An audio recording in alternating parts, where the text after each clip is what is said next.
not in slideshow, just so you know. Just taking a moment. Your computer has the Mondays. My computer has. There we go. We're good. Okay. All right. I think we are ready. As we always say, we are recording this session. We will send you the slides, all the materials, so you will get those after this. Please feel free to introduce yourself in the chat if you haven't already. And today we are going to be talking about Case Management 101. Oh my God, if I can advance the slides. There we go. So just some housekeeping things as usual. Please try to keep yourself on mute if you can, since we have so many people in this training.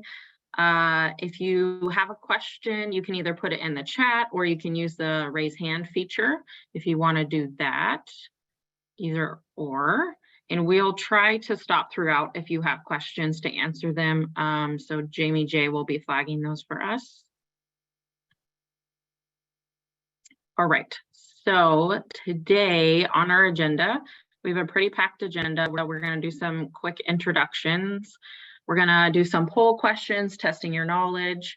Natalie is going to go over the 4 goals of case management. We're going to be talking about some best practices and then give a case example or a case study. And we'll go out into everyone's favorite breakout rooms. And we will be doing those in some smaller groups and then coming back as a larger group to report out. Okay, like I said, introduce yourself in the chat if you haven't already, your name, your agency, what your role is, and then put your favorite holiday movie if you have one. That is our icebreaker for today. So I'll give everyone a few minutes to do that.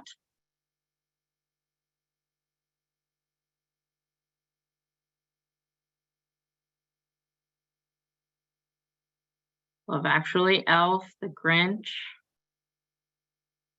Home Alone, A Christmas Story, Long Kiss Goodnight, Home Alone, lots of Home Alones, Christmas with the Cranks. Oh God, I forgot about that movie. Oh, Die Hard. That's a good one. Die Hard. It is in fact a Christmas These movie. are great. Christmas with Chris Brown, Home Alone, Family, Gremlins. Natalie, how can I get your background? Oh, I'll email it to you. I'll Okay, send it to you. I'm gonna send it. Okay, I'll give it a few more seconds. I'll put it in the chat. Put it in the chat. Yeah, I sure am. I like all these holiday movies. Oh my gosh, I have so many new holiday movies to watch this week. I know. Spirited is very funny, and don't watch it with small children around. It's not safe for work.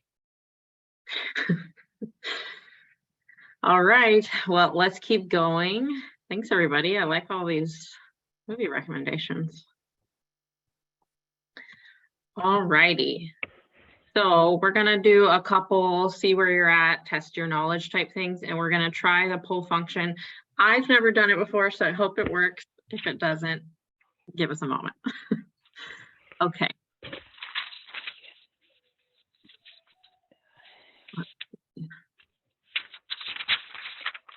Jamie J, can you help me? I'm trying to do the poll and it won't let me. Okay, let me. Hold please, everyone. Yep. And don't look. So you might Don't. need to make me, oops, I'm looking at breakout rooms. Hold on. Polls. Okay. So launch. So you want to do launch. Is that, but this might launch all 7 of them. Do you want me to try? Okay, so I'm going to launch it. Hopefully it's just, is it showing? Yes, I don't see anything on my screen, but I'm I sharing have my a screen. poll. I have Okay. the poll. Does it have Is 7? it the right question? It has questions all or- 7. It has all 7, so maybe we just start with number 1 and then go back to it. Yes. Start with number 1. Okay, so what gets in the way of your case management work? And please only answer number one for now. We'll get back to the rest. And there's no wrong answer on this one. Just whatever you're feeling, feel free to put down. No judgment. Okay, we'll give you another 30 seconds and then we'll close it. Okay, you tell me when you want me to close it. Thanks, because I can't see it. I'm not That's sure. weird. Are you I know. the I'm the host. do you have polls on the bottom of your bottom menu? Yeah, so I clicked on polls and it says you are logged in from another device. Your polling session is inactive. It's because it's me. I'm Oh, logged. You know what I can do is log out as CoC and log in as myself, and that way you can be the boss. ooh, Unless scary. you want me to just do the polls. I can see them. It's okay. I don't need to see them. It's good. Okay, we're let's gonna- close the poll, Jamie J. Yep, and I'm going to share results. Nat, will you share the results since I'm in Oh, the yeah. dark over here? So it looks like 45% said trying to manage your participants' behavioral health. 6% not knowing how to do your job. Which is why we're here. No problem. Lack of training support, 20%. Getting too emotionally involved, 19%, and all of the above, 30%. So it's a good mix, but it's definitely the most responses on trying to manage your participants' mental health. I mean, behavioral health. So thank Okay, you so much, everybody. all right. Oops. Second poll. So the second poll, we want to find out just some information about your current caseload. If you're a case manager, roughly about how many people are on your caseload.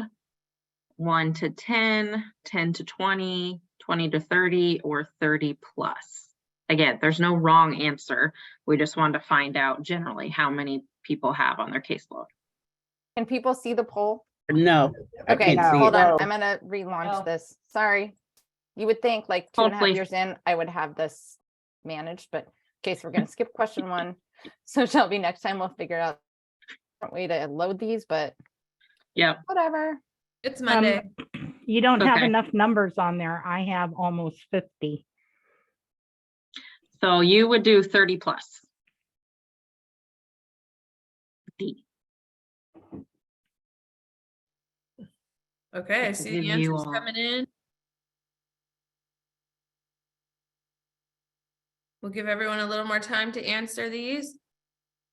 So again, it's how many households are currently on your caseload, 1 to 10, 10 to 20, 20 to 30, or 30 plus more. I don't have the 30 plus more on my screen. That's weird. Okay, well, we hear you. That's a lot on your caseload. It's there if you pull it up a little bit more. Oh, Because I didn't scroll see down. it. Yeah, just scroll. Oh, got it. Thank you. Mhm. All right, well.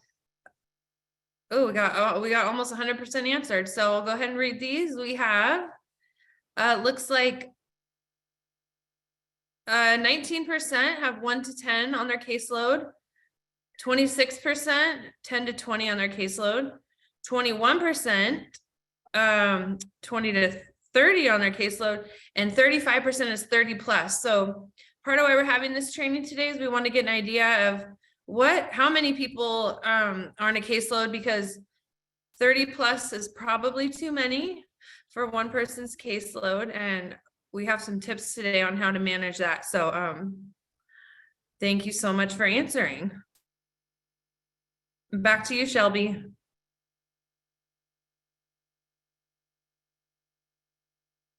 Uh-oh, did Shelby disappear? Hold please, Shelby's gone. Let me see what's going on. I see someone in the chat saying, how is it possible to do any work with 30 or more? Great point. Really, we're hoping to help people get caseloads down to 20 to 30 at the maximum, but really somewhere around 20 we found to be the most manageable. So anyways, that's why we're here today. So Natalie, it's all you right now because it looks like Shelby disappeared. I'm gonna check in behind the scenes and see if she is able to get back on. Okay, well, we don't have the slide pulled up. Technical difficulties, everybody. Thank you for. Nat, do you have the slides? Do you want me to try and pull them up? Everybody's having technical issues this morning. Sorry, you guys. Oh, Oh wait, my I God. think she's back. Shelby, you're back. So sorry, everyone. All right, I'm here. back to our regularly scheduled programming. You were going to pull up Indeed. slides. I think second survey. All right.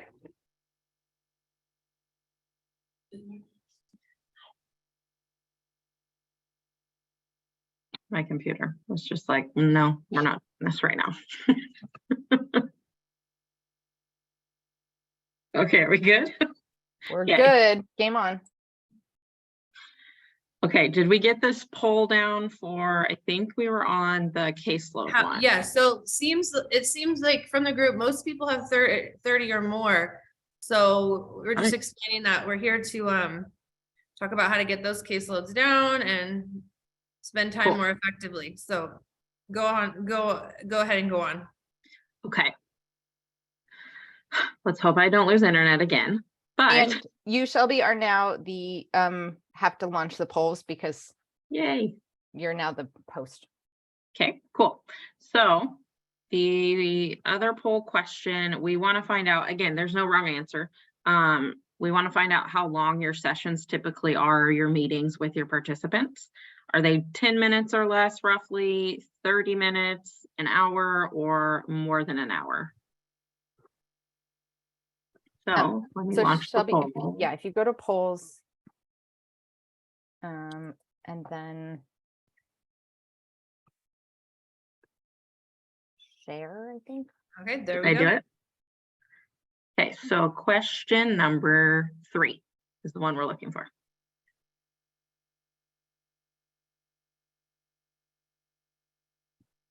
Ooh, we're getting a lot of responses here. Oh, I see Michelle said it can vary day to day. That's absolutely correct.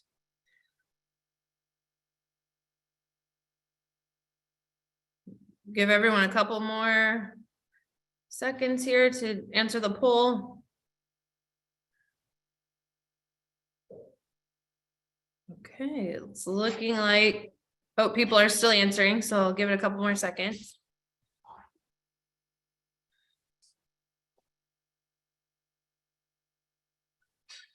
All right, I'm gonna end it.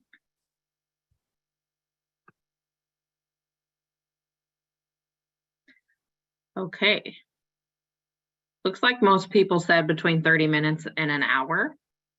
52% said 30 minutes, 54% said an hour. Shelby, if you say share poll results, it might show up for all of us, but I think it's Too late. I already Yeah. closed it. great. Oh, wait, there we go. I did it. Thank you. Thank you, Natalie. Okay, can everyone see that? So it seems like most people are spending at least an hour. 89%, or sorry, 54% said 1 hour, 9% 10 minutes or less, 52% 30 minutes, 54% 1 hour, and more than an hour 13%. So it seems like 1 hour is about average, and that seems about right. Yeah. Thank Yes, you. 10 everybody. minutes is probably short and over an hour, probably a little long. All right. We are now going to pass it over to Natalie to go over the 4 goals of case management. Hi, everybody. Okay, just to real quick. So for those of you who don't know me, I'm Natalie Siva, coordinated entry specialist with H3. Most of my work has been spent supervising case managers over the past 10 years or so. So right now I'm in a much different role, but happy to bring some experience to this training. I've seen it all with case management. So please feel free to stop and ask questions, just with the raised hand thingy. All right, so we're here today to talk about the 4 goals of case management. These are the things you really should be working on when people come into whatever program you're in. If you're not doing these things, you may want to reassess what you're doing. Okay. So of course, most important is document readiness. So when people arrive, our clients often don't have their documents, don't have their income verification, ID, birth certificate, etc. So we want to get started on that process right away, obviously. Increase income and connect to benefits. So most folks are coming to us without income or low income. If they can increase that, we're here to help, and then connect also to the benefits. Next comes the connection to services, and we're going to go over all this in detail throughout this training. And then of course, connect to permanent housing. So all of these 4 goals link together. We really want to help folks kind of focus on these goals to cut out any additional stuff that might be taking up time during those case management sessions. Obviously, other things come up, but we're trying to help. And Nat, if I can just add, I know we have a ton of case managers that might not necessarily be connected to our homeless system, or might not be, in the homeless world. You might be doing more work with patients and healthcare settings, things like that.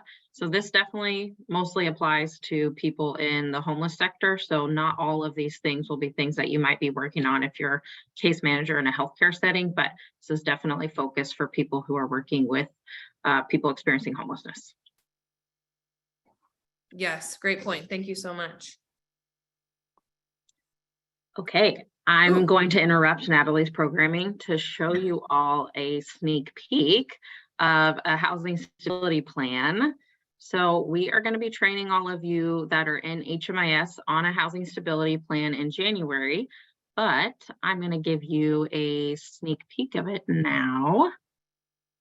So last year we went over an example housing stability plan. So it's very similar to that one if you have it, that template, but we are actually going to be adding a live assessment in HMIS, our homeless management information system, for folks who are in that system. So you can document your work live in HMIS, which will be really cool. So let me share that.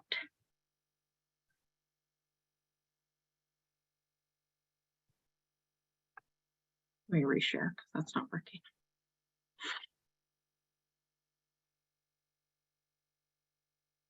Oh, that's why. Hold, please.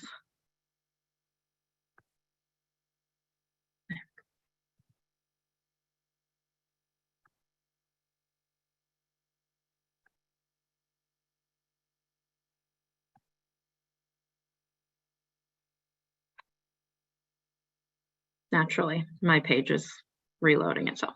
Okay, so we're in a totally fake profile, no real data here to show you. So if you're not in HMIS, this might not be relevant for you, but this is a sneak peek of the housing stability plan that we'll be showing you all who are in HMIS.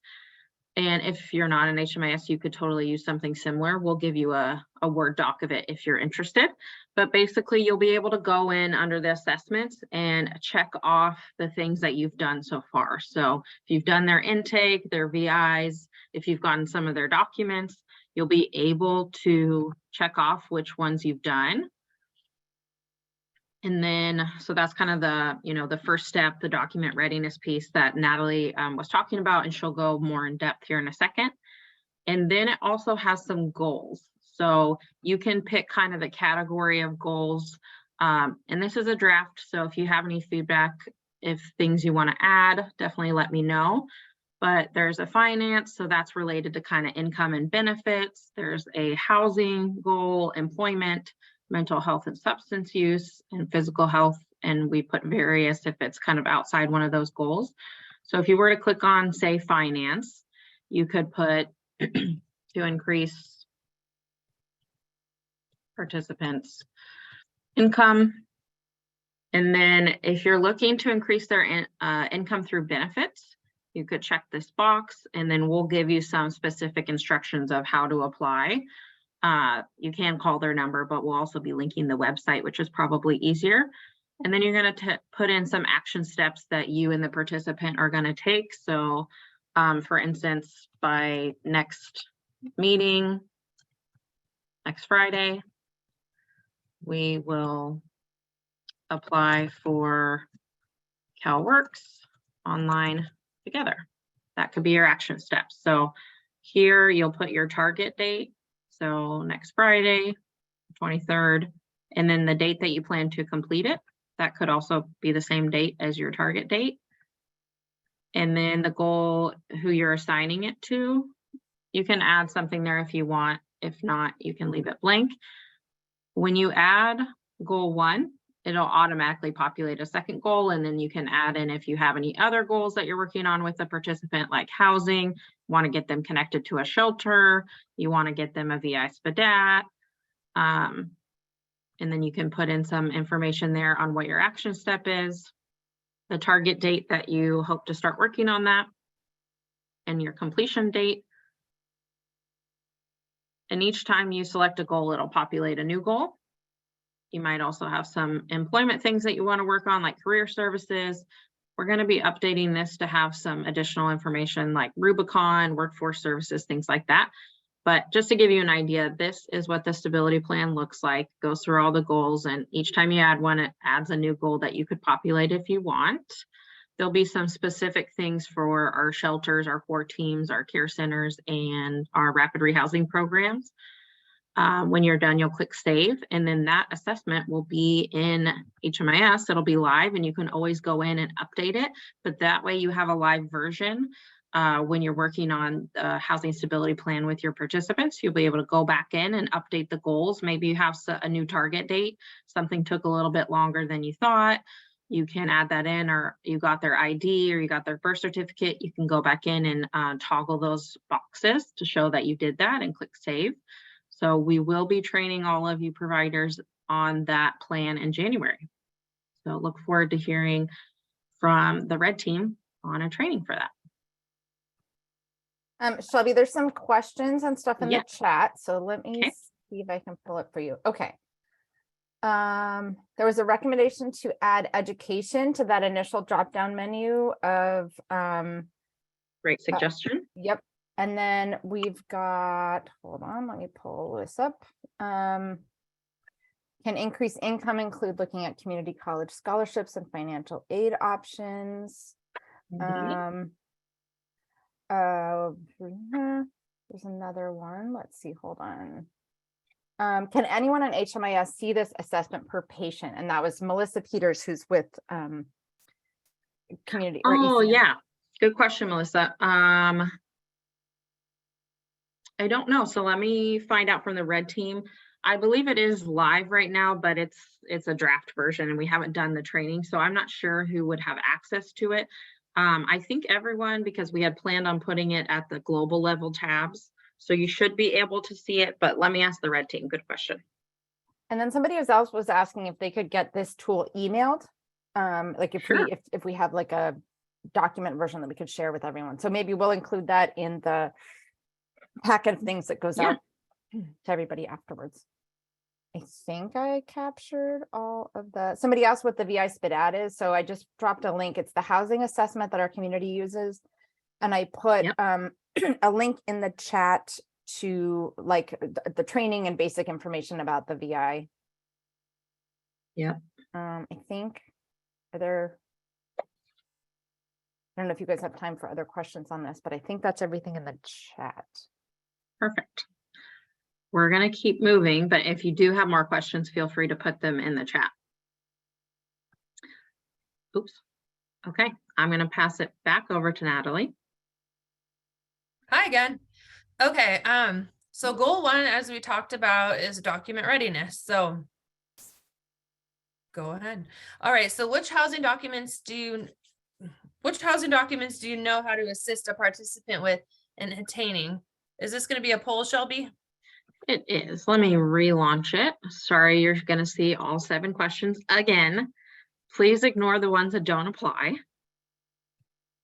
You just really want to answer them again. Okay. So it should be question 4.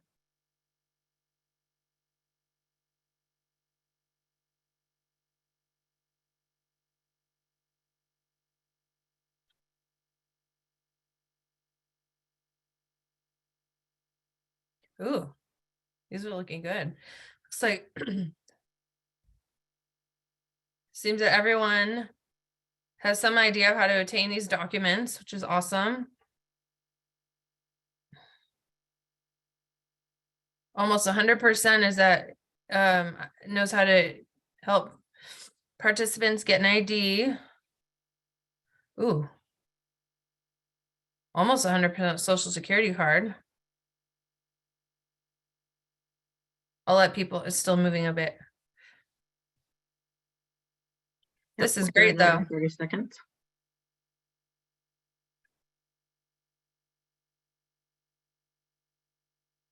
All righty, I'm going to close it. All right, so let's see here. Let me go back down to the results here. All right, wow. So 95% of people said they know how to help participants attain an ID, 92% social security card, 83% birth certificate, 80% income verification, and 69% disability verification. So it seems that a little bit further in the training, we will show you how to get a disability certification, and we do have the template for that. I see the least amount of people know how to attain that document. That can be confusing. So great job, everyone. It seems like most everyone knows how to attain these documents.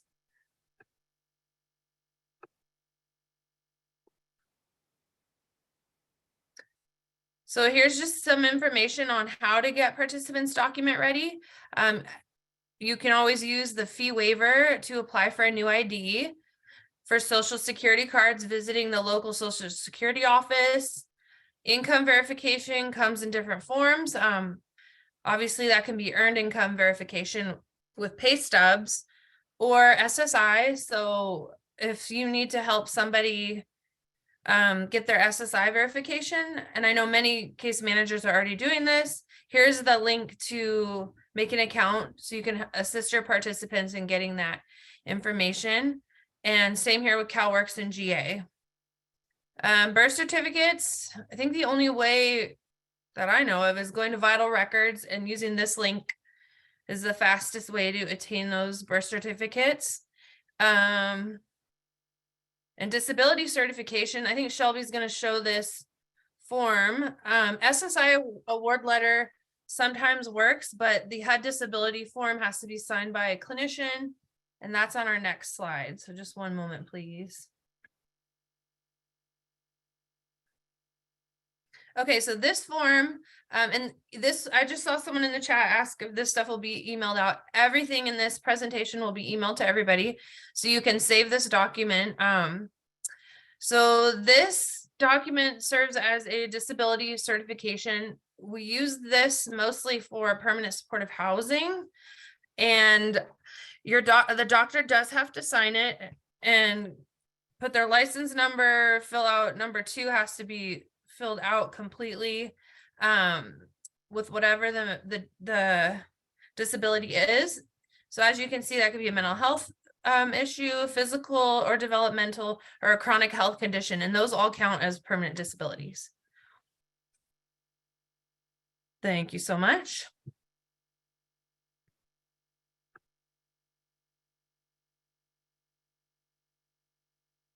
Okay. Next, Shelby's going to show us how to upload all these documents into HMIS.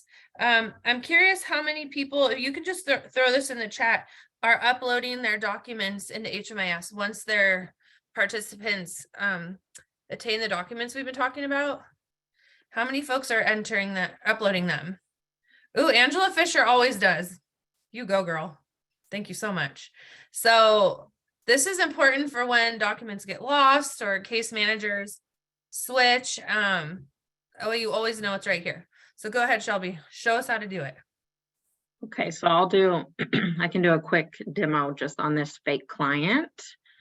But the steps are in here in the slides that you'll get afterwards if you want to take a look at that.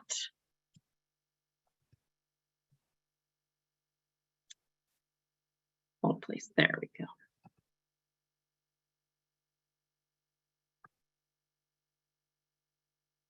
go. Okay, so if we're in our fake client, you're going to go to your global level tabs and you're going to click on files.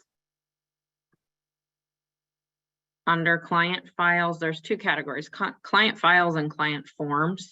You don't need to use the client forms, just go under client files. You're going to click the plus sign that says add file. And then you can click on whatever category of the file that you're uploading. So if you're uploading the homeless cert or disability cert, you're going to click on that one. There are other categories. Some of these are old. So let's see. You could click on finances and income if it's a income verification. There's a lot of categories in here, but hopefully you'll at least be able to upload their disability cert, their homeless certification, IDs, birth certificates, things like that. Personal identification, birth certificate, ID, social security card, all of those things. Maybe they have a passport. You can upload those and select the file. So you'll have to have saved the file on your computer, and then you can upload it. If for any reason you wanted to make it private, you could, but that just means that no one else would be able to view it. So kind of defeats the purpose. But if there was a reason that you needed to, you could, and then you click add record, and that would add that to their client files. This is super important, like Natalie was saying, of you got the documents, but in order for other programs to be able to access them, if you're referring them to housing, you got to upload them in HMIS so then they can see them.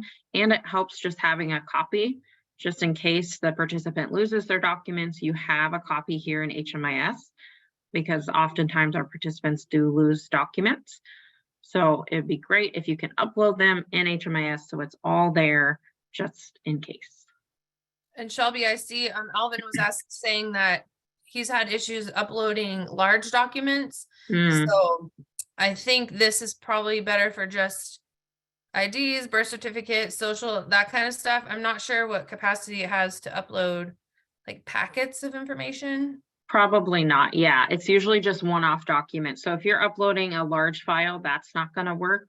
It's typically 1 or 2 pages is what you're able to upload, which you shouldn't need to upload more than that if you're uploading them in the different categories. So an ID is just a page, birth certificate is just a page. So yeah, you'll have to keep your files small. They shouldn't be in packets.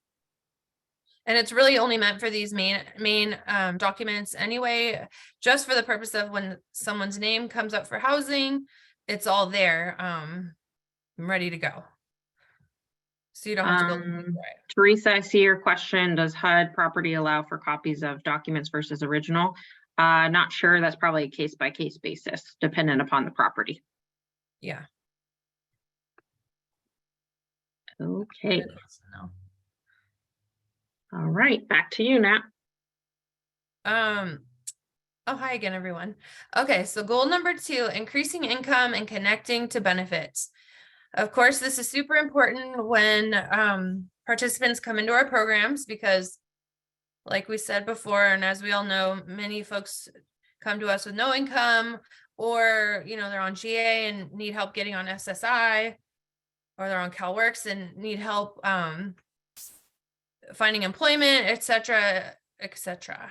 So steps to increasing income: budgeting, increasing income, decreasing expenses, and we'll go over that in a bit, and forecasting potential income.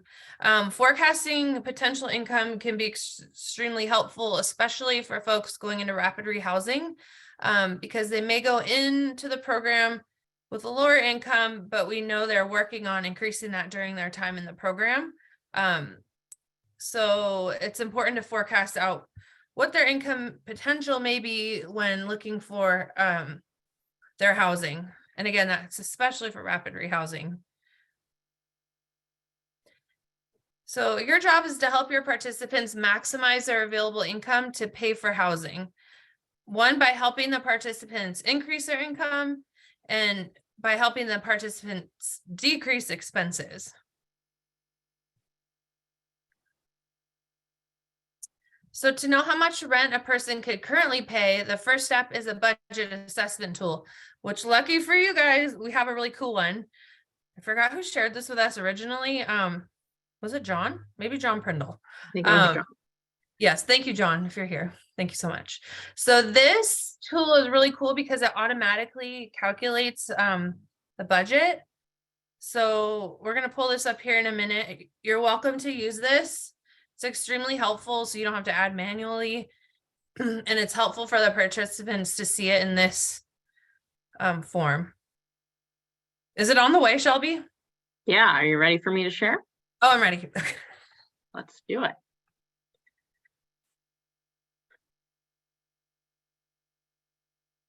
And just to add, of course, without a deep permanent subsidy, participants will pay more than 50% of their income in rent. So we really want to help people with these budgets.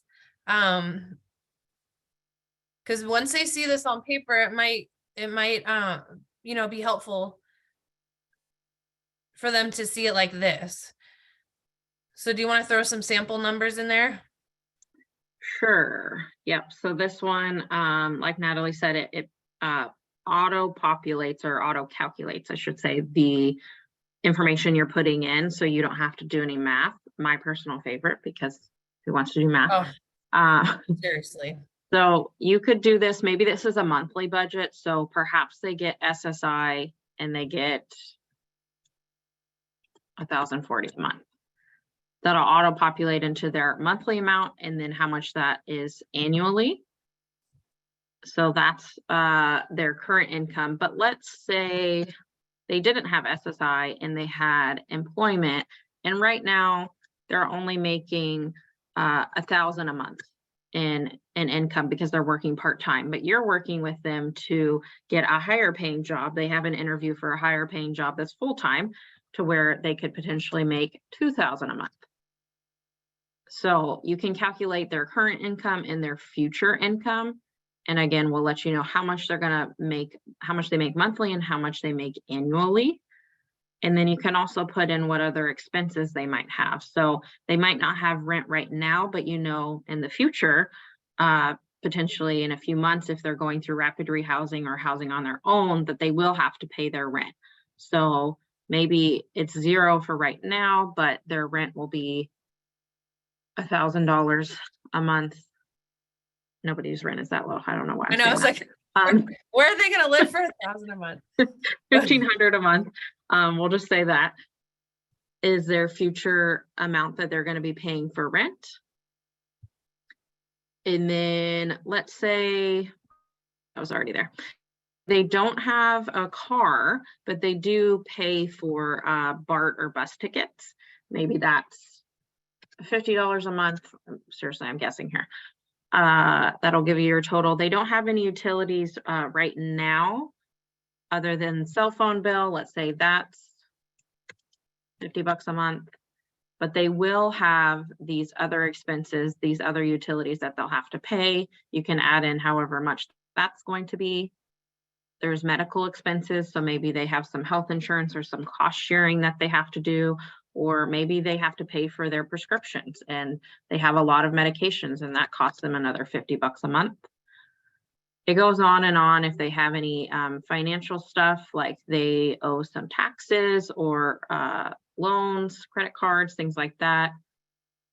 Enjoyment. So if they have things like maybe they really like their cigarettes and they spend $100 a month on their cigarettes, you can add that in. So you can really put all of the things that they spend their money on here and all the income they have coming in.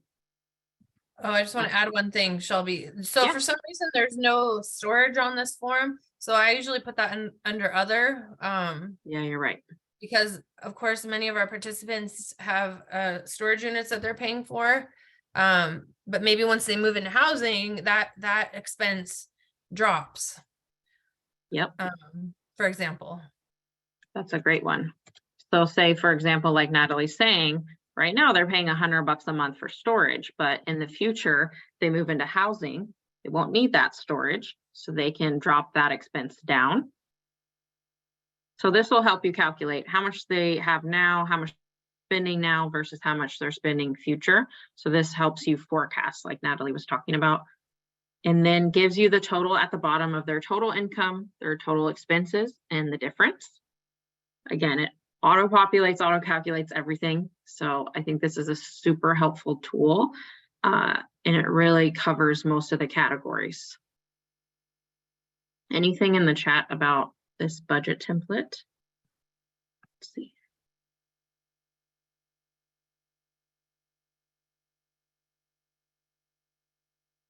Do we get this tool? You sure can. Yep, we will add this template to the packet of things with the materials today. Awesome. Okay.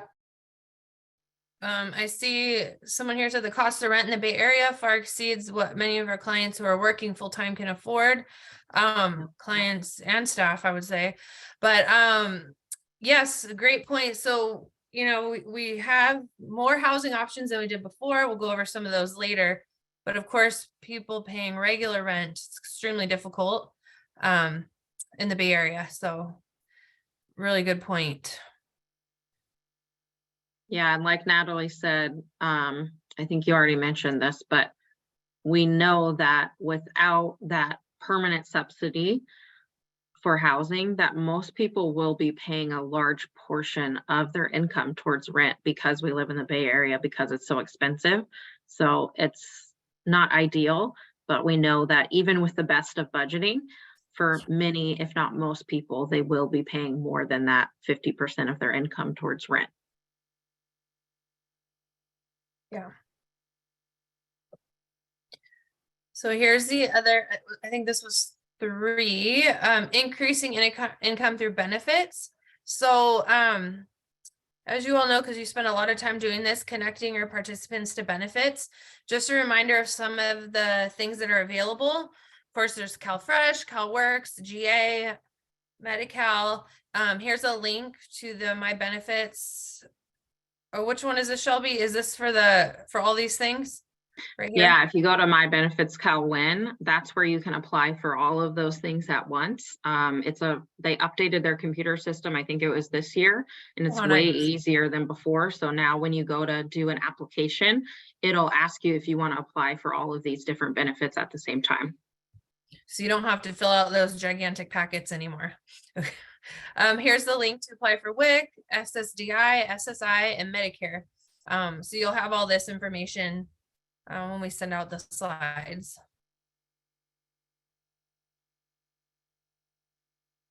Okay, so 1 second, Nat. I think, go ahead. Joe, you have your hand raised? I'm gonna wait another minute because I think it's gonna come after this. I okay. wanna speak in about increasing income around education, but I'm gonna wait, I think maybe after this. Okay. Sure. Go ahead now. Okay, so increasing income through employment and education, like Joe said. So I'm happy to hear what you have to say about that.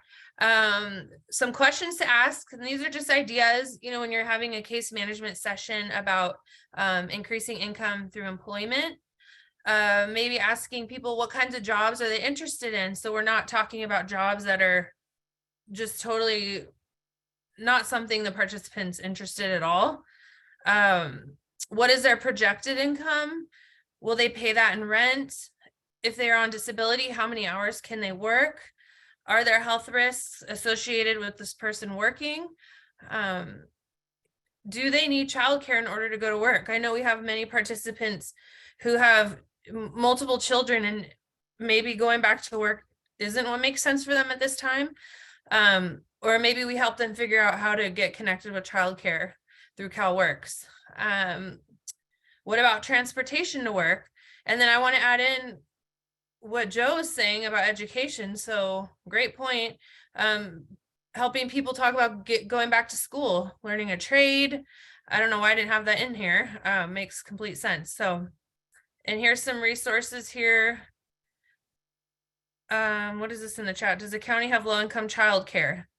So childcare is a resource that is connected to people on CalWorks. I'm not sure what other resources there are for free childcare. I think it's all connected to CalWorks, unless someone else wants to add. Anything else about free childcare? Shelby, I think that's it, right? It's because Yeah, I mean, there may be other things that are more not connected to county, but the CoC Kids is through CalWorks. So yeah, families who receive CalWorks are eligible for CoC Kids, and that's subsidized childcare. Yeah, so definitely have, if your participant is not already, has not already been screened for CalWorks or enrolled, you can help them with that. And if they are, make sure they know about these childcare benefits. And then here's some resources down here, the Contra Costa Workforce Development, and then Rubicon programs, just some links for you that do help with employment. And I see, thank you, Jamie. I was going to ask you, but you beat me to it. So Jamie did link in the chat. We did a connection to mainstream benefits training. I think that was a few months ago. So she went ahead and put that link in the chat. That was a really great resource. So feel free to look back at that one. All of those materials are up on our website. The CoC Kids, Tracy, once you go to apply for CalWorks, and if you get approved for CalWorks, you'll then have that option for the subsidized childcare through CoC Kids, but it's not until you get that approval. So once you do that application for CalWorks, then you can get that connection.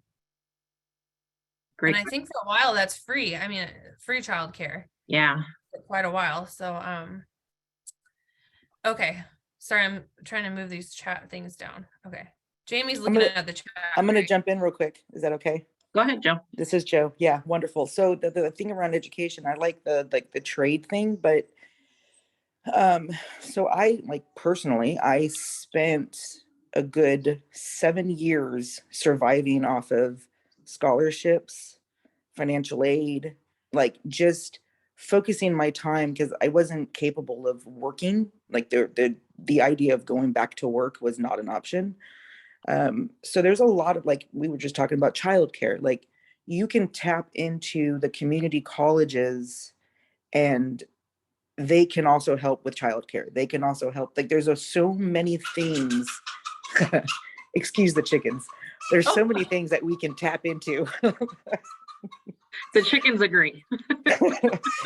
And with that said too, I'll even go a little bit further with people who are coming out of homelessness, who are coming out of that whole situation. It takes a long time sometimes for that mental capacity to get back to a 40-hour job week. So that short term, taking a class, getting financial aid for that, going for scholarships, it can really, quote unquote, increase income. I get that it's not part of the income part, but it can be if done right with the goal setting, and a lot of things can be provided as they're transitioning into housing. So I just wanted to say that. Thank you so much, Joe. And I also see Count said something here. If you receive SSI, you can qualify for vocational training. Edith said California Department of Rehab has financial resources for those needing to be retrained. So yes, lots of great. And again, we're just throwing a few things out there, but I'm sure a lot of you have more resources than we do. So feel free to share those in the chat. A lot of great information here in the chat. And thank you, Joe, for adding that about education. So here we go to combining benefits and earned income. So we can combine benefits with earned income, which may be necessary in a lot of cases. But knowing how and if these can be combined is important, because obviously if you're on SSI, there's a certain amount of income you can make. So we just want to make sure when we're encouraging folks to combine benefits with earned income that we know what is allowable for them with their current benefits. Okay, so back to decreasing expenses. Now, there's a ton more things that can be here, but these are some things I've noticed come up a lot recently. So food pantries, many people may not know where their food pantries are, especially when they just move into their new housing. A great thing to do is connect them with whatever food pantries are nearby, because that can decrease on the grocery expenses. Clothing closets, consignment shops, thrift stores to find clothing people may need. I love a good thrift store. That's where I'm going to get my ugly sweater. Okay, so nonprofit religious furniture donations. We have a lot of organizations. We have a couple big ones. What's the one called again, Shelby, that has the big warehouse? I always forget what it's called. Mount Diablo Recycling Center is a free furniture resource for our participants. And they have a lot of stuff. I know we've talked a lot about that in other meetings, but just a reminder, daycare vouchers, like we spoke about, bus passes. There's many programs that do provide bus passes, and reducing storage unit costs. I know I've worked with many participants who've had multiple storage units, which, I mean, obviously that's where they're keeping their stuff. But again, once somebody moves into housing, it's a great thing to help folks with reducing their storage unit, because those costs add up month after month. There's just some ideas there. Oh, I got to share my poll again. Oh gosh, Shelby, get the poll going. How can you help your participants prepare for housing? Oh, Jamie just put the info for Mount Diablo Recycling Center in the chat for those who need that furniture resource. Okay, so your poll should be up and it's question 5. How can you help your participants prepare for housing? It is multiple choice, so you should be able to select whichever answer. We have a group of geniuses here. Indeed.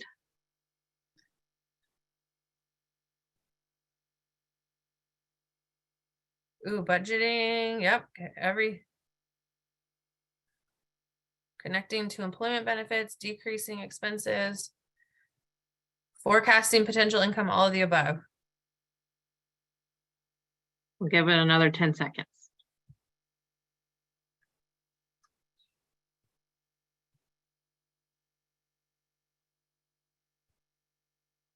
All right, I'm going to end the poll.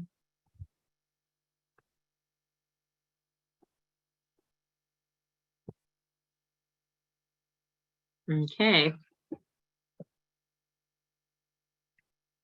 Looks like most people put all of the above, which all of the answers were true. So it's okay if you just picked one of them, but yes, all of the above would be the correct answer. The budgeting, connecting to employment or public benefits, decreasing expenses, and forecasting out potential income. Awesome. Let me make sure we're not missing anything else in the chat. Nope. All righty. Move on to the next one. Go ahead. Matt. Okay. So of course, we all spend a lot of time connecting folks to services. So just going to give a little refresher on what those services are. Of course, we have behavioral health services, which include AOD, alcohol and other drugs, mental health services, and enhanced care management. Healthcare for the homeless. They have a ton of different resources. Financial assistance, VA benefits. You may have veterans coming in that didn't even know they were eligible for financial benefits. Legal services, transportation, and in-home support services, IHSS. So these are just some, there's more services in our community, but these are the main ones that we're spending our time connecting our participants to while they're in our programs. Anything you want to add, Shelby? Did I forget anything? No, I mean, like Natalie said, that's not an exhaustive list by any means, but just some main ones. And Melissa, I hope that you like that we added in ACM. Just wanted to make a plug for your wonderful program. Go ahead. I did see that, Shelby. Thank you so much. Here's the numbers to access these programs. Here's the phone number for the behavioral health access line. Offered a call. Oh, go ahead. I guess we don't have to read this all, but I already started. So, okay, you offered a call to access line with your participant, because the participant, I believe, has to make that call A clinical staff member will ask the participant questions to assess their eligibility for treatment, and if found eligible, assist your participant in getting to and from their appointments. And we're including all this because there's so many phone numbers to call, so this is just great for you to keep in your offices, so you have this phone number, the behavioral health access line. Go ahead. And Next that slide. one will help you access, behavioral health encompasses mental health and AOD, alcohol and other drugs. So they'll be able to assess for whichever the pressing issue that you're calling about. Here are the links for the county clinics and healthcare for the homeless. So both have many resources attached to them. So just go ahead and take a look at these websites for more information. And I did notice on Healthcare for the Homeless's page, they have updated their mobile van clinic hours and locations. So feel free to take a look at that so you can find out where the Healthcare for the Homeless van is going to be on which days. They're at various sites throughout our community. So take a look at that. And then the county clinics are for participants who have the county health plan. So if they have Kaiser, that won't apply to them, but many, if not most of our participants do have the health plan. So they're able to make appointments at the clinics. Okay, we have some stuff in the chat, Shelby. Do we want to pause or? Let's pause. Okay, let's see. Trying to catch all this stuff that we didn't already, Val's, oh, is this Val here? Oh, how do we help clients who are elderly, frail, and can't work and have no family support who are also undocumented? A lot of barriers. It's a lot of barriers, Val. Yeah. We can talk about that maybe when we do our case study example and Yes, and that's a good one. That's a really great good, example. we'll throw that into our case study. That's a really good one because those situations do come up. LaShandria said to make sure you check with Mount Diablo. She just tried to refer someone and they won't have anything till after Christmas, just an FYI, but they may have gotten some new stuff since she last talked to them. They have really nice stuff. Thank you, Sean. That's super helpful. So we're not sending a bunch of people there and there's nothing. Rachel put something in the chat. Once a year in April, North Creek Church in Walnut Creek has a giveaway of gently used clothes on Friday evening for single moms and Saturday for everyone. It's called the Clothesline. That's awesome. Thanks, Rachel. Let's see here. Is there resources for undocumented people? So that's a really good question. There are not a ton of resources. We have been able to house several undocumented families with EHV with our emergency housing vouchers. Shelby, do you have any other resources that have been helpful for undocumented families? Rapid housing obviously is an option. Yeah, I don't have a ton of resources. Appreciate you bringing that up, William. If you and anyone else here have an interest in learning more resources for people who are undocumented, will you please put that in the chat? We've been considering offering a training through home base if possible to help serve a document on how to help serve people who are undocumented. So if that is of interest of you, can you let us know? We haven't yet decided all of our trainings, but that is one that we were considering for next year, 2023. And just real quick plug, want to give a shout out to Sally in Count over at GRIP because they have housed, I think, correct me if I'm wrong, Shelby, but about 4 families who are undocumented through one of our programs. And that was really challenging, but I think most of them are in their housing now and doing well. So we do have some things going on, but it is challenging. It definitely is. I'm seeing a lot of interest for that training. So Jane and Jay will make a note of that and see if that's a possibility that we can offer.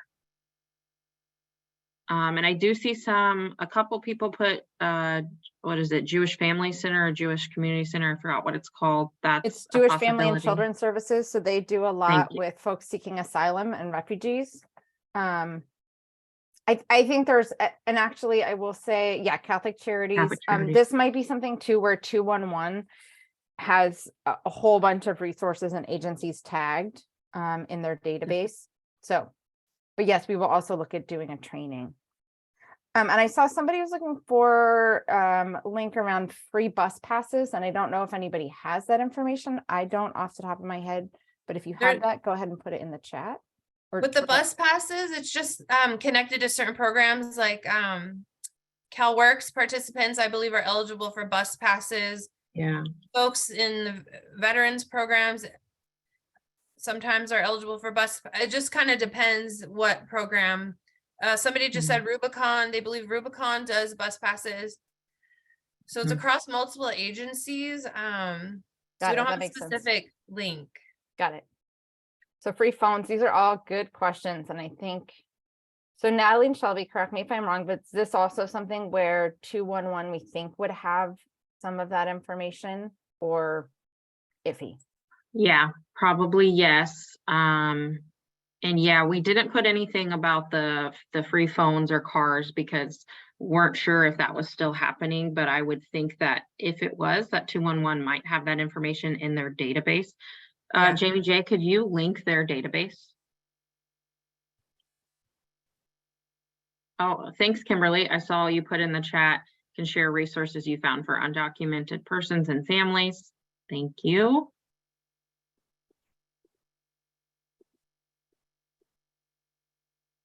And I believe, I don't think Bayla is here to talk about it, but Bay Area Legal Services, they do have some services that they help with immigration. I think they helped a couple of our participants get their work visas, and they work on, I think, U visas as well. So that might be another resource to tap into.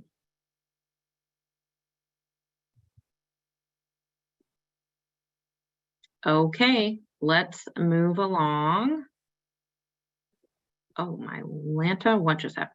My screen went black. Oh, okay, we're good. Okay, so this one's not a poll.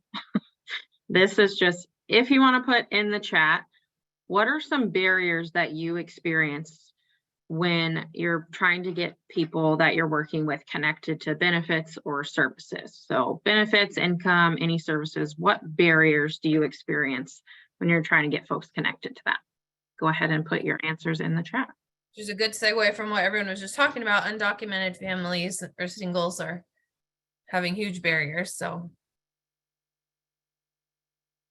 oh, no phones to stay connected, not having the correct documents, proof of residency and safe mailing address. That's a really good one. Mental health. Oh, Rachel just said something. Oh, it's going so fast, the chat. I know. Seems like wait times are a big barrier. Bureaucracy. Difficulty with follow through. That's a big one. Language, transportation for older adults, persistent and pervasive mental health disorders, bureaucracy, yep. Memory issues, entitlement. Yes, mental health. No follow through, criminal system involvement, mental health issues, trust issues. Ooh, getting proof of unemployment claim history when no unemployment filed. Oh, that's a good one. Substance abuse. Lack of income. You want me to keep reading them? Yeah, go ahead. I don't see this one on here, but I know I know registered sex offenders have a lot of barriers in getting housing. Sometimes the agency doesn't follow through.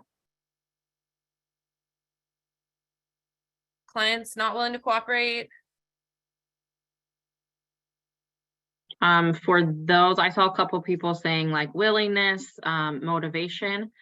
We just did a motivational interviewing training last month. So you should be able to locate that on our training section of the website as well. Miguel from Hume Center and Bertha from Hume Center. They did that training. It was a great training. So take a look at that one if you're interested. These are all great answers. Shelby, I'm adding, there's a couple folks that are talking about like 290 registrants. So I'm going to do a link to the training that we did about this. Thank you. It's like sort of more broadly about criminal justice involvement, but also specifically talks about 290 registrants. That's right. That was a great training. Yes. So Jamie will link that. I also want to add about 290 registrants. I can't remember exactly what it is, but just because somebody has is a 290 registrant, depending on what tier they're in, Mhm. they may be eligible for things you would think they're not. So that's been a common point of confusion. So there's lots of info on that if you just look it up on the internet, but just because someone is a registered sex offender, it's important to find out what their tier is, because Yes. that does make a difference in eligibility for some things. Okay, great answers. We're gonna keep moving. Oops. Oh. So went too fast, went too fast. Oh, that's so cute with the house and the house and the little heart. Connecting to permanent housing. Of course, this is what our main goal is from the minute folks enter our programs, and permanent housing can look different for everybody. We're going to go over that in a bit, but I saw a lot of info in the chat about, rents being high and extremely difficult. So just want to point out, family reunification is always an option, as well as shared housing and some of the other programs we're about to go over now. Okay, go ahead. Okay, we're doing another poll. This might be our last one, but maybe not. I We don't love remember what polls, number we're on. Shelby. I know. I hope you're not sick of the polls, but I think polls are a little bit more fun than just putting in the chat. And they're easier to read. They are easier to read, so I hope that that's helpful. If you can't access the polls, you can still put your answer in the chat, so don't feel like you can't participate. You definitely still can. So let me relaunch our poll. Again, sorry that all 7 questions are on there. So we are on question 6. What is the most common? Is that right? No, yes. Sorry. I just couldn't find it. I found it. Go ahead. Question 6. What is the most common barrier you see to getting your participants housed? Eviction, poor credit, criminal background, no rental history, low income, or all of the above? We also move to the next slide so you can see it there too. Oh, we're getting all of them. A lot of barriers. Low income is the highest still. I think all of the above is the highest. Oh, I didn't. Oh, Right. Yeah, I didn't go down that far. Oh, yes. But low income super high too, which makes sense. Yes. And a lot of folks have all of these things going on at once. Should make sense why all the above has the most. Okay, I'm gonna give Oh, another lack of 10 seconds. housing. Oh, I see Val put lack of housing. We didn't have that one in there, but yeah, that's very true, Val. Yep, we were trying to cover not systemic issues, because those definitely exist, but ones Yes. that your participants personally might have that might get in the way of getting them connected to housing. But most definitely, Val, lack of housing stock is a very large issue. Okay, I'm gonna end the poll and share our results. There we go. Okay, looks like all of the above was the highest as far as barriers, and next was low income, which was actually pretty close. 43% said low income is the most common barrier when getting participants housed, but most everyone said all of the above, which yes is true. Okay, I'm gonna stop sharing. Okay, now I'll let you go into the different types of housing. I'm just going to go over these briefly because a lot of questions come up around all these different types. I mean, rewind 5 years, we didn't have all these housing options. In maybe even 3 years. I don't know. What do you think, Shelby? Definitely more of the rapid rehousing in the last few years, and more voucher opportunities for sure. Yes. Yeah. So, I mean, we do our best to move people through these housing programs. We have more than we used to, but still not enough for everybody, unfortunately. Rapid rehousing is growing in our system. Rapid rehousing is a short-term program. Basically, people who go into rapid rehousing will eventually be paying rent on their own. So it's a short-term assistance, could be 6 months to a year. There's no specific time frame. I think it's case by case. Usually doesn't exceed a year. And the participant will pay a portion, a little more, a little more, a little more, ideally until they are able to pay rent on their own.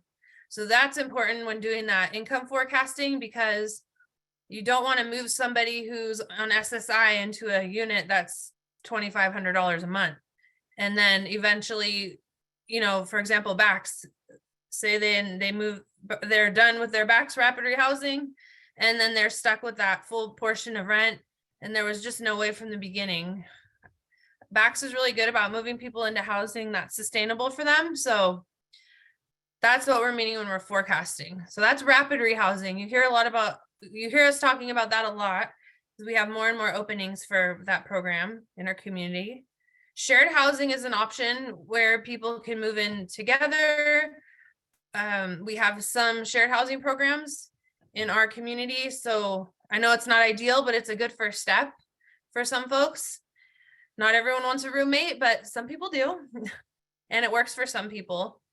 Sober living environments, SLEs, permanent supportive housing. So permanent supportive housing is permanent subsidy.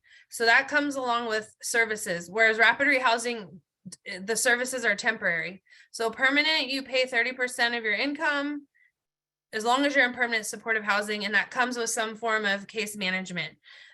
So we don't have a ton of those, but we do have more than we used to. And that really helps a lot of folks who need that additional support.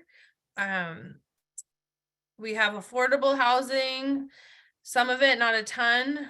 You know, there's senior housing, there's housing that's 30% of your income. And then we have our vouchers. We have had, what you've probably heard the most of is our mainstream vouchers and our EHV vouchers, emergency housing. They're basically the same thing as Section 8. There's 30% of your income and it comes with no support services. It's just really helpful for that rent amount. And skilled nursing facilities and boarding care. So those are the different housing options we have in our community. Unless I left anything out, Shelby. Anything you want to add about rapid rehousing or, oh, sorry, back to permanent supportive housing. That's where you need that disability verification that we spoke about earlier.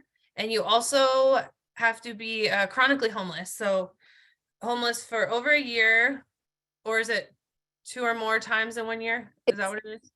It's a longer definition, but basically a solid year or enough times that add up to a year, I believe within 3 years. There's a question for you, Natalie. So basically, should folks be referred to rapid rehousing if they're on SSDI? Shelby, I'll have you speak more on that. Sure. They absolutely can. But what we talk about a lot, and Mary can speak to this too, Mary Fitzgerald, our coordinated entry manager, but what we speak to a lot, if they are on fixed incomes and not able to increase their income, is they will need to be open to shared housing. So, and by shared housing, we don't necessarily mean like they have to share a room, but sometimes we mean like rooms for rent, or, you know, they'll have multiple roommates, things like that. So if you're on a fixed income, doesn't mean that you can't apply for rapid rehousing, but definitely need to be open to shared housing, at least initially. And just a plug, I see some questions about EHV vouchers. So we don't have any more of those at this time. And the way people were eligible for those were our longest shelter stayers. So the folks who've been in our shelters the very longest, and some of our folks from permanent supportive housing who no longer needed that support, which is going to in turn open up permanent supportive housing for other people who do need it. Hopefully that answers the questions about EHV. Yes, and EHV, those are coming to an end and we're not open to the public, but we can link our website if you wanted to see more information about that. And Rachel, I see a couple questions in the chat about CCHP, the health plan, and vouchers and SNFs. I can't personally, I don't think Natalie can speak to that either. That's not an area of our expertise. I did want to highlight the ones in bold: rapid rehousing, permanent supportive housing, and vouchers. That's kind of our wheelhouse in the homeless system of care, and those are the housing resources have the most access to. The other areas such as sober living and skilled nursing and boarding care, we have less access and familiarity with those. So I can't speak directly to your question. I just want to add one more thing about rapid rehousing. I know I think I saw Alvin on here. I know we have some SSVF providers here. That's another large rapid rehousing program in our community. So I don't know if any of you SSVF folks want to put the info in the chat, but if you are working with any veterans, there's a lot of resources in this rapid rehousing category through Shelter Inc. or Berkeley Food and Housing Project's SSVF programs. Definitely. And Jamie, thank you for putting in the chat Home Match. Hopefully most of you are familiar with Home Match, but if you're not, it's a really great shared housing resource. Connects people who are already in housing, who might need someone to live with them or want someone to live with them to help with cost sharing and other things. That might be an option. So take a look at that. It's through CoVIA. Yeah, that's a really cool one. All right, I'll also I'm just going to move this on. Go ahead, mention Jamie. one quick thing. So I'm seeing a theme in the thread in the chat, which has come up in other places, which is about landlords. Yeah. And this is something that we keep talking about in all sorts of places. And I think it's going to come to a head more. Like we really need to focus on figuring out how to recruit and retain landlords. So like, I just want to note, like, I see you, I hear you, this comes up. And, you know, in terms of landlord incentives, like we do have some housing security funds that can maybe do a little bit of extra like rental deposit or that kind of thing. But I think there's this conversation about a bigger recruitment and retention program that we don't have yet. Yeah, most definitely. If you're interested in training or resources around landlord recruitment, outreach, engagement, feel free to put that in the chat. If we have enough interest, then we can look into offering that at some point as a, you know, a resource or a training in the future. We know that we have a lot of people interested. Okay, I'm going to keep moving us along. Maybe. There we go. Okay, Nat. Okay, so connecting to permanent housing. A lot of times people call me and say, why didn't my person's name come up for this or that? My friends, it's because they're not in the community queue.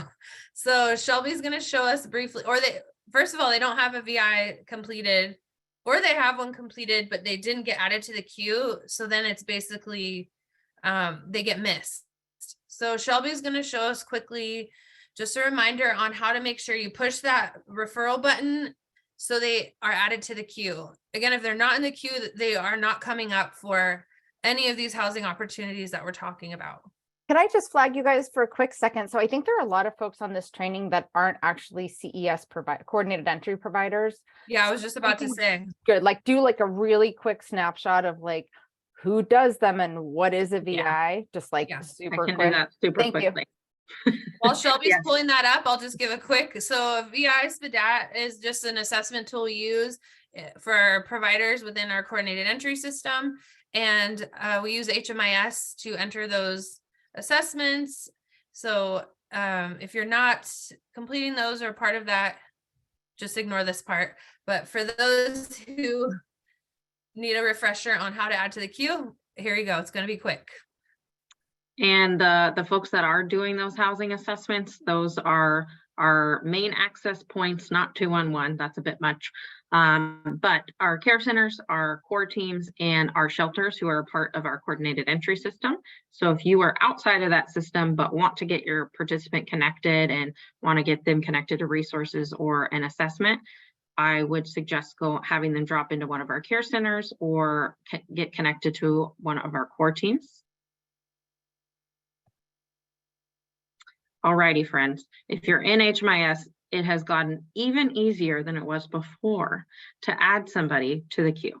So if you did your VI SPDAT, you did your housing needs assessment, you click save, it literally takes you to the next screen. That is the referral to our queue, which is our list for housing.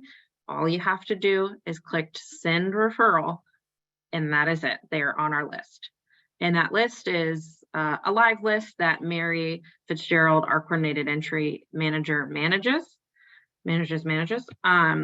And that's for anybody who had a VI and was sent to the queue. So all you have to do is click send referral. That's it. If you don't do that and you exit that screen for whatever reason, then your person is not going to be on the list. So please, if you are a provider that's doing VI SPDATs, please make sure you're adding them to the queue. I can't say that enough times.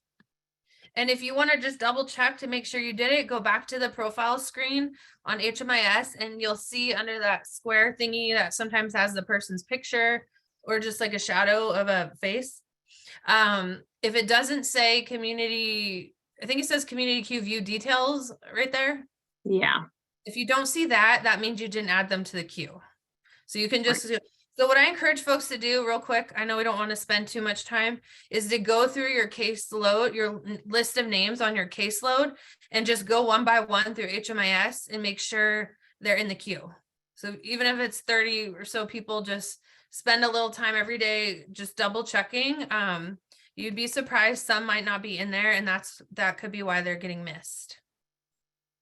Exactly. Okay, this is our last poll. So if you're tired of the polls, then never fear, it's our last one. I love the polls. I love them too, but I'm just launching them and getting to do the fun parts. So, okay, so sorry. Scroll all the way to the bottom. Question 7, which is not one of the 4 goals of case management? Addressing client interpersonal issues, increasing income and benefits, connecting to services, or document readiness. And I hope that you get this right. This is your last quiz. So far, 100%.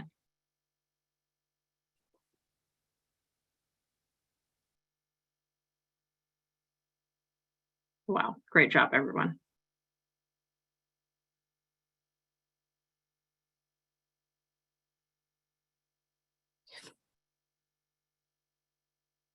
All right, gonna give another 10 seconds.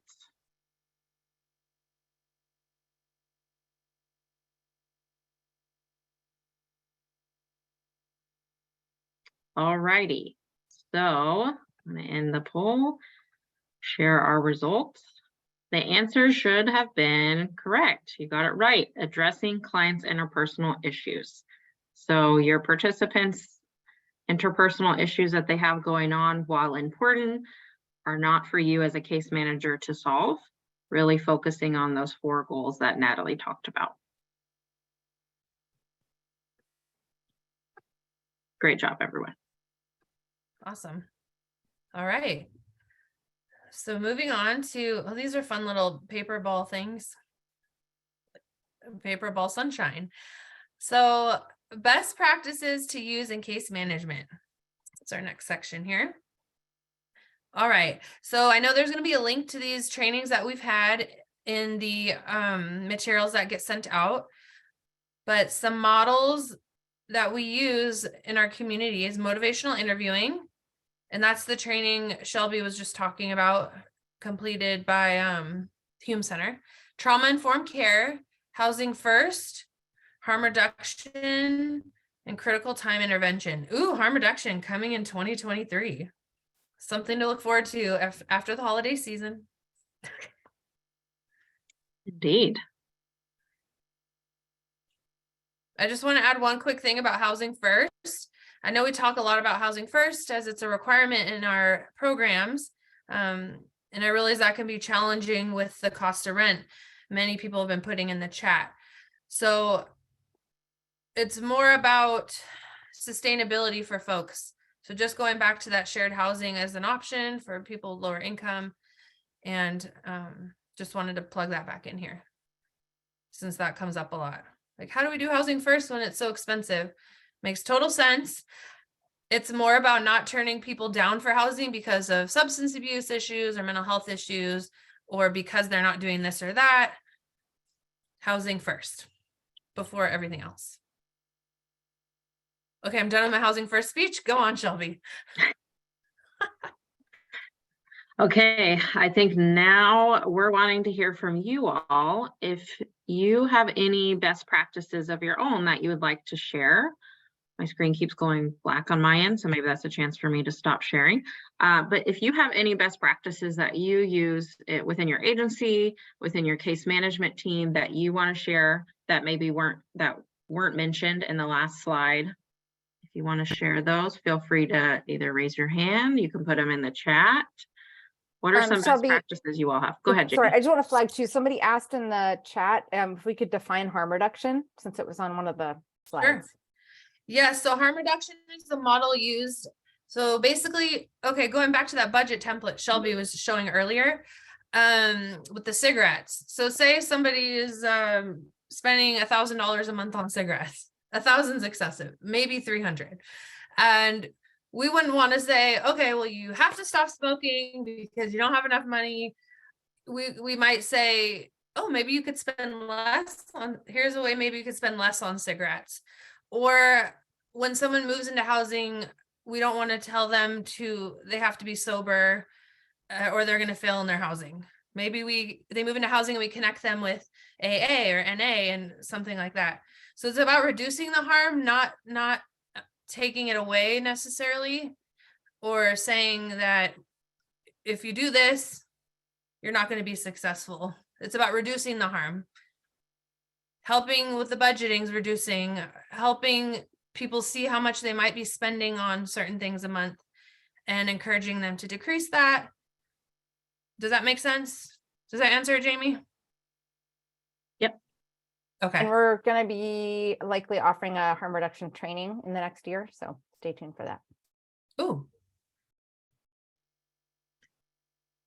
I just want to flag. So somebody said, isn't it counterproductive to have someone who can't stay sober? So this is a great flag around housing first. So Quincy, I'm going to put a link in the chat to some information about housing first, which essentially means we don't create any preconditions for people to be sober, to have their mental health completely stitched up before they're eligible or ready for housing.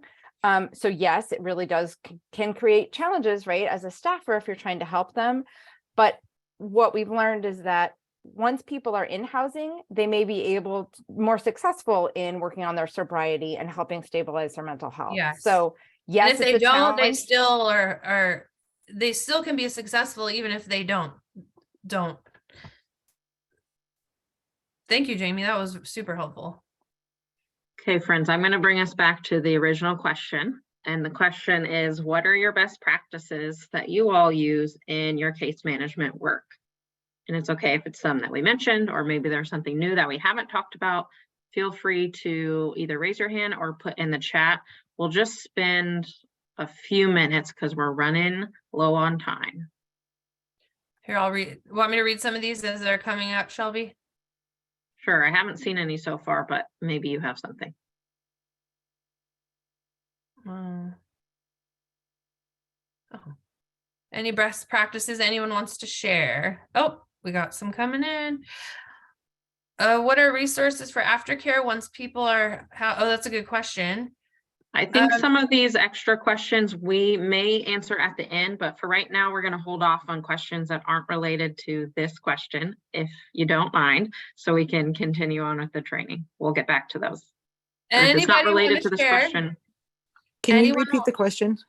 Yes, Sure. Can you share some best practices that you've seen used, or if you're a case manager, do you have any best practices that you use? If not, we're going to keep going. No worries. Remain focused on where the client is in the moment. Yes, meet people where they're at. Great point count. That's excellent. What are the best practices that you see? Oh, that's Jamie typing. Well, we have a winner in here, Count. Remain focused on where the client is in the moment.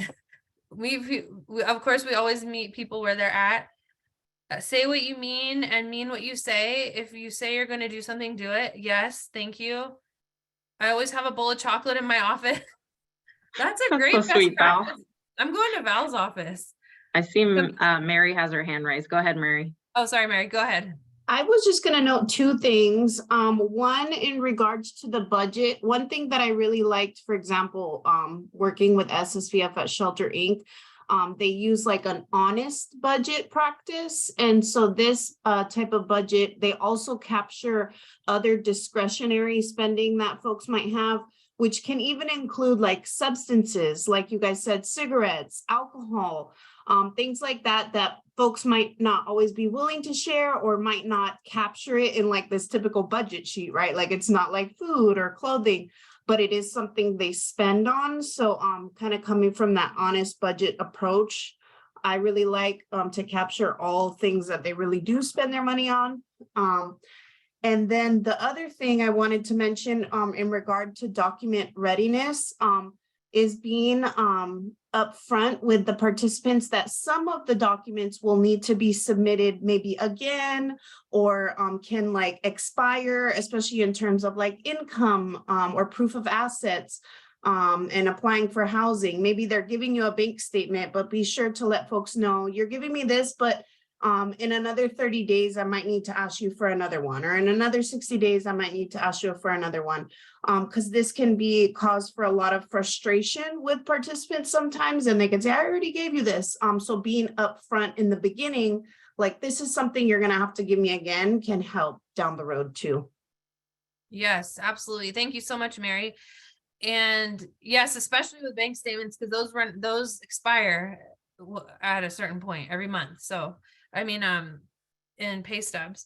So we have being teachable, having compassion, boundaries, not wanting it more than the client or the resident, managing reasonable expectations, have folks try to save receipts for everything and review when completing a budget. Oh, that's a good one. Thanks, Shane. A lot of no promises. Don't promise anything. Be realistic. Oh, thank you for that one. I just want to add one thing I've seen sometimes is folks coming into, especially maybe the shelters, having a certain idea of what housing they're going to leave with because of what other people might have. And I know that's been a challenge. So just being really careful with what you're telling folks as far as these different housing options that are coming up. And yeah, a lot of don't promise anything, be realistic. Thank you so much, everybody. Show up, be prepared. A lot of meet people where they're at. These are great. Yes, return phone calls. calls. Yes, that's Yeah. a great one. Nothing frustrates people more than feeling ignored. So thank you. That's a great one. Always follow through with what you're saying. Build trust. Have the client participate in contacting the resources. Honest about what you'll do in different situations that can result. They're great. Thank you, everyone. Know your own triggers in order to avoid triggering the client. That's a really good one. Document everything. Yes. Be present. Try not to judge. Giving clients your full attention. That's a great one. So when you're meeting with folks, you're not answering other phone calls and, you know, typing and doing stuff and not when you're not in the moment. That can definitely make for a less productive meeting. If it's not in writing, it didn't happen. Yes, that's exactly right. Well, it sounds like everyone has a lot of great best practices. Lay out as much option you have in the obstacles they may see. Yes, encourage clients to have a special notebook and pen so when they call, they can write things down. Oh, yes, when you call, they can write down what your conversation was about. That's a good one. Treat others as you'd like to be treated. I love these. Oh, that's Jamie. Thanks, Jamie. Okay. Be aware of cultural differences. Respect all. Just tell me when you want me to stop. There's so many good ones, Shelby. I'll read so a many couple good more. ones. Let's read one more. Verify that client understands what options are. Sometimes they've said they understand, yet later see them fall out of the program because they thought they were going to do. Yes, that's a great one. They thought they were getting something else. Staying connected. Those You know, are I know great. it's hard in the programs because, you know, sometimes participants are seeing other participants getting housed. This has especially come up with our vouchers. And, you know, so it's really, I really like these ones about not promising anything like, oh, you might get this, or you may come up for that. Because we Mhm. really don't know. We really don't know. All right. Okay. We wanted to, I know we're not ending just yet, but we did want to, oh shoot, went too fast. Go back. Before we go into a case study, we wanted to stop and take a moment. If anyone would like to, no pressure, but we wanted to see if you all had any staff that you wanted to recognize as an outstanding case manager, somebody who does a really great job, or at least puts forth very good effort in doing their case management work. If we have any managers, any directors, coordinators who supervise staff, or maybe you're a case manager yourself and you want to shout out another case manager on your team, we would love to hear. I see John already put one in the chat. Elizabeth Verdon. Yes, I can attest that Elizabeth is a great case manager. I've reached out to her a few times recently and she's been super helpful with a couple participants. So yes, shout out to you, Liz. I saw Lisa Scott Thomas Garvey and in Rebecca there. Sanders at CoR. Yes. I'd love to hear what makes folks good at their Yeah. jobs. Here's Does one. anyone Tracy wanna X, unmute? great with her clients. Yeah, it'd be great if you guys can put, thank you, Jamie, what you'd like to mention. Oh, Michelle Eklund would like to mention all 5 of her case managers: Polly, Marvell, Bridget, Dahlia, and Barbara. They're all amazing and do great work. Lauren and Angela from CoR. Yes, please give some specific examples. That would be awesome. Yes, Myself. Sarah, Oh, shout Sarah. yourself out. Yes. What makes these case managers so great? Feel free to say it all. Marino and Robert from CoR, they connect well with everyone and go above and beyond. Bertha Lopez is a great supervisor. Yes, she is. Yes. We love you, Bertha. Martinez, SSVF staff goes above and beyond. That's awesome. Michelle has trained us well. Oh, I love these supervisor shout outs too. Michelle, you are the best. Yes, she is the Denise- best. She is. Hi, Marvel. Thank you. Denise Mills with youth, George Keenan and Esther. Oh, where'd it go? Esther Sweeting are awesome. The entire RCS Solano staff. Shout out to Delisha Copeland, Hope Solutions. How do these exceptional case managers get paid? Oh, I don't know. Michelle, We can talk about that offline. the ability to connect with their clients, know when and how to advocate, showing up for their clients.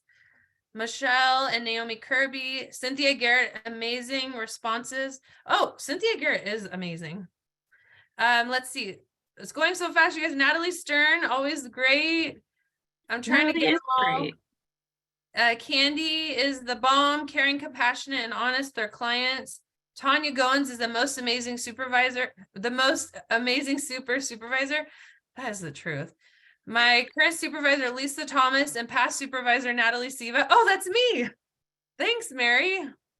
Lashandria, excellent communication. I'll read a couple more. I'm sorry if I missed anyone. These are awesome. Juanita Carey, Rhodes Home SSVF, always goes above and beyond for her clients and provides each of her clients with resources that will benefit them. That's from Alvin. Thank you so much, Alvin. Quincy says the entire care coordination team at Delta Landing. Yes, I second that. Always going above and beyond. They sure do. Ricky Harris at the Hume Center. Hope Solutions is amazing. Yes, they really are. I want to just go back and make sure I didn't miss any. Annie Bambury, sorry if I'm saying your names wrong. Great intake case manager, goes above and beyond to assist. Catholic Delia Ledesma and Dora Segura at Catholic Charities of the East Bay. Someone who gave a shout out to Judy S. and Tammy Sherry at CoR. Cut me off if you need to, Shelby. These are just so fun. So sweet. Shelter case managers go above and beyond. Oh, we have a few new ones. Brandon Gilliman uses compassion and empathy to assist his clients. Let's see here. Oh, So thank many. you, Christina. How sweet. Patty Deli. I'm so sorry if I'm saying your names wrong. Delisha and Alicia Jackson. They always go above and beyond. Trinity Center, Scott always is responsive and supportive, and so is John W. at Trinity Center. That's coming from Kimberly. Mary Moore goes to the highest limits for clients. I know that for sure. Awesome, Mary Moore. Brandon Gilliam is cool at what he does. And my whole HSS team, Michael Coy, Natalie, Nola, Carmen, and Erica, they all work hard to connect clients to coordinate the coordinated entry teams and navigate complex housing needs. That's coming from Melissa Peters. Awesome. And Larry said Diana Barros goes above and beyond the call. Any last minute ones? We're going to end here in a minute. And Lily. We don't want to forget Lily or Lily from Melissa. Any last minute? We have 30 more seconds. John W. at Trinity Center. And I just want to give a shout out to all, because I'm working with all the case managers all the time, every day. And you all really go above and beyond. And it's the really hard work that you're doing. So great. And I'm so glad everyone showed up today. Mary Fitzgerald's been doing amazing support for the CalWorks team. That's from Lauren. Teresa Metcalf is a team leader, coming from Brandon. Let's see. Have a great week, you all. Oh, thank you. Lisa Thomas, our beloved Lisa. Let's see here. Chris Dahl, a great supervisor. Oh, you're welcome, George. No problem. Okay. All right, everyone. It's so fun to spend some time recognizing each other. I know this is an extremely hard job and we're all in this together. So thank you so much. Oh, sorry. Here's one more from Alvin. Daniela Perez is a great case manager who may not know all the answers, but always asks the right questions when it comes to providing services. Daniela is a good team player. Well, these were awesome. You All were right, awesome. Shelby, I'm going to pass it back to you, or I could read these all day. Okay, I'm going to keep going. My computer is throwing a tantrum and saying I'm having audio issues. So if I sound like a robot or something happens, will you please shout from the rooftops so I know. I don't know what's happening. My computer has Sounds had fine. Thank you. I'm so glad. Robert Preston, great supervisor, always there to support. Okay, I'm done, I promise. Just had to get that last one. Okay. So actually we don't have a ton of time left. So I'm going to switch things up last minute. I know you hate that, Natalie, but I'm doing it. So it's okay. I'm going with the switch flow. things up. So since we don't have a lot of time left, Jamie, you're reading my mind. First, I was going to plug, please make sure you fill out the survey. This really helps us figure out if the training met your needs, if there's anything else that you were hoping to hear or learn about, if there's other feedback that you want to give about the trainers, Natalie and myself, then please fill out that survey. We really appreciate and value your feedback so we can make the trainings better. Natalie and I did this training last year. We did it again this year. If you want us to continue, we'd love to hear your feedback, or if there's other things that you want us to add to the training, we would love to hear that. So please take time to fill out that survey, and we'll even end a couple minutes early so you can fill out the survey. So we were going to do breakout rooms. We only have 10 minutes left, and that's really not enough time for breakout rooms. So if you hate them, it's your lucky day. You don't have to do them. We'll just stay in this big, large, ginormous group together. So what I wanted to do, if I had been more prepared, which classic me, I was not, is I wanted to get some examples from you all of, and I think I saw one in the chat that we could use, of particularly challenging participants. And what I mean by challenging is not behaviorally challenging, but they had a lot of barriers. So for instance, maybe they have a criminal background, a criminal history, maybe they have 290 status, or they're undocumented, or they came in with no income, no documents, or all of the above. If you have any participants that were particularly challenging and you want to use that as a case example, and take it a step further. Someone or someone's, if it was a family, who were really challenging because of their barriers, but you were able to help connect them to housing in the end, so they had a positive outcome. If you want to share that story, we would love to hear that. So yes, no names. Please don't put any names in the chat, or don't share any names if you decide you want to unmute, but feel free to put in the chat, or you can raise your hand of an example that you might have. We'd love to walk that through of what steps you took, and did you utilize any of these 4 goals of case management, and how you got that person connected to housing. We would love to hear from you all. Anyone have an example? And since I we won't can't call see on the hands up, you can probably just talk, right? Unless you can see them all, Shelby, if there's, I can see them all. So if you oh, you have, can, okay. feel free to raise your hand. I'm trying not to call on anyone, but some of you are just really great case managers, and I want to call on you. So I'll give people a choice. Anyone have a good example they want to share? Well, Val had one earlier about, I was going to call on her, but I don't want to put you on the spot, Val. that person had all of the barriers. Yeah. Valerie, you gave an example earlier of a participant, I'm assuming a participant you're working with, who was undocumented, who came in with no documents, you know, all the things. Well, unfortunately, I wish that I could say, you know, that I was able to connect this person.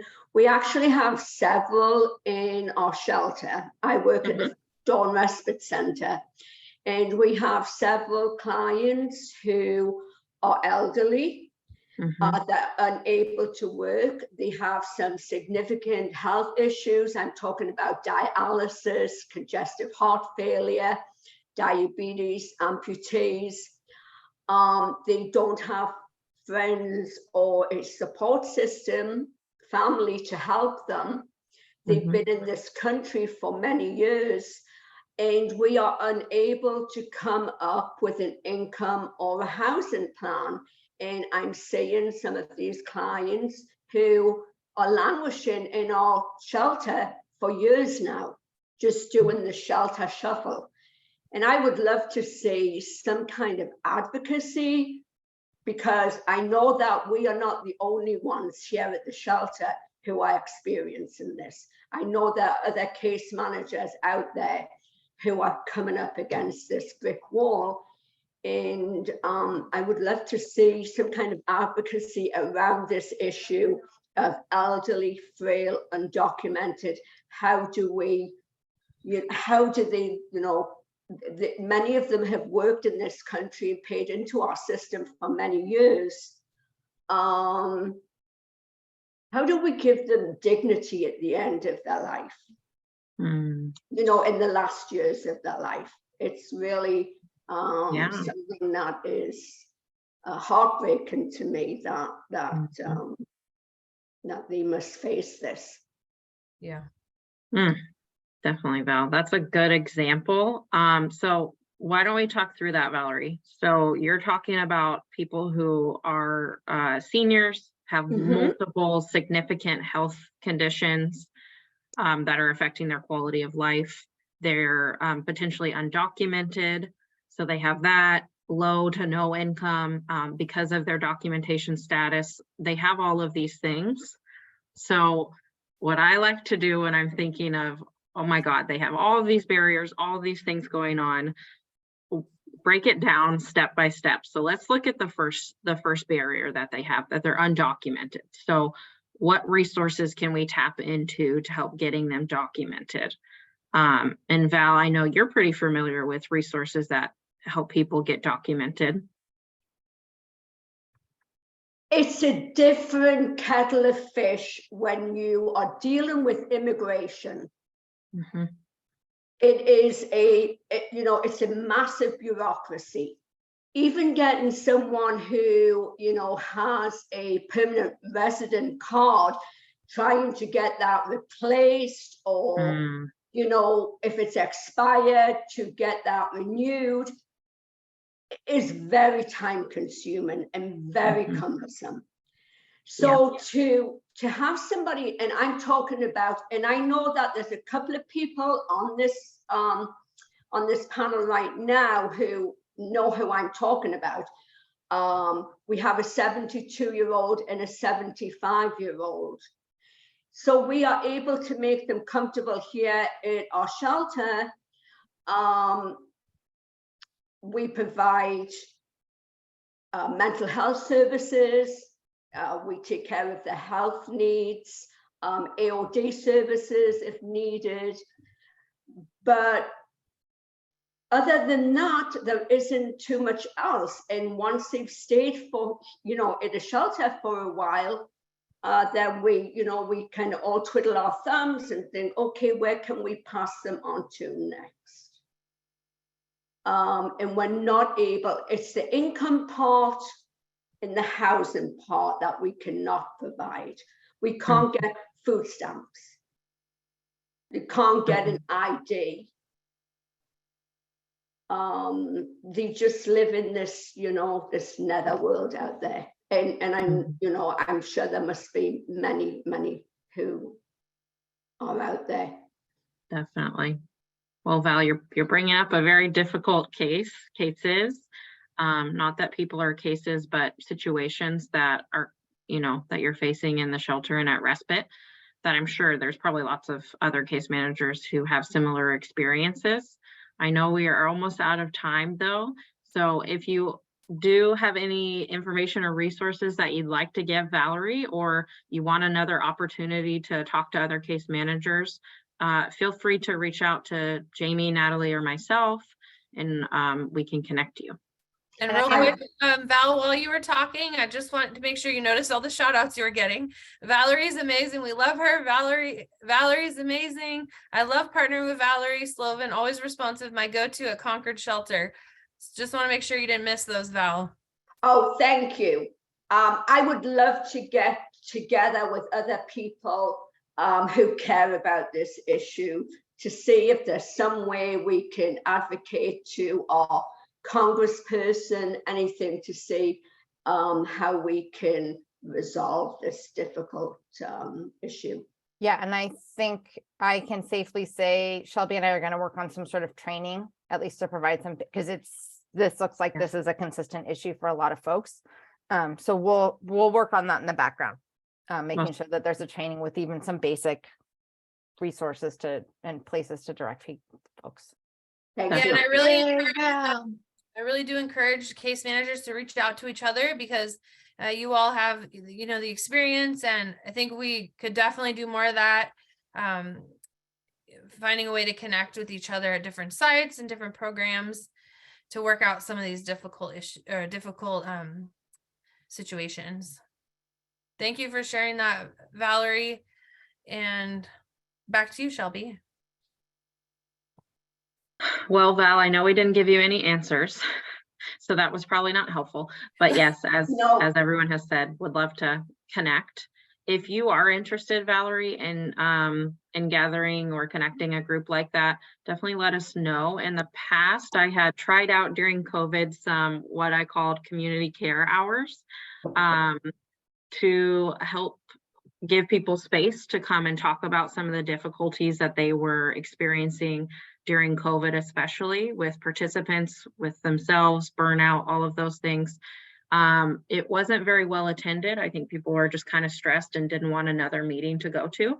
But if anyone still has interest in that, I am happy to pull a group together or figure out some ideas where we could all come together and have space like that to maybe go over some of the issues that you're talking about, Valerie. So if people have interest in that, please feel free to reach out to me. I'll put my information in the chat. Nat, if you could put your information in the chat. Yes, feel free to reach out to me with any questions, and I'm happy to take the time to chat with anyone or answer questions. Thank you all. And I'm thinking, Mary and Shelby, maybe for the next provider meeting, we can do a quick poll to see if there's interest in your, I forget what you called it. But I think people may be in a different place than they were at the beginning of the pandemic. We were all just trying to keep our heads above water. Yeah. So I love that idea. I will be sending out an email with a recording. the handouts, and the survey link probably tomorrow. So stay tuned.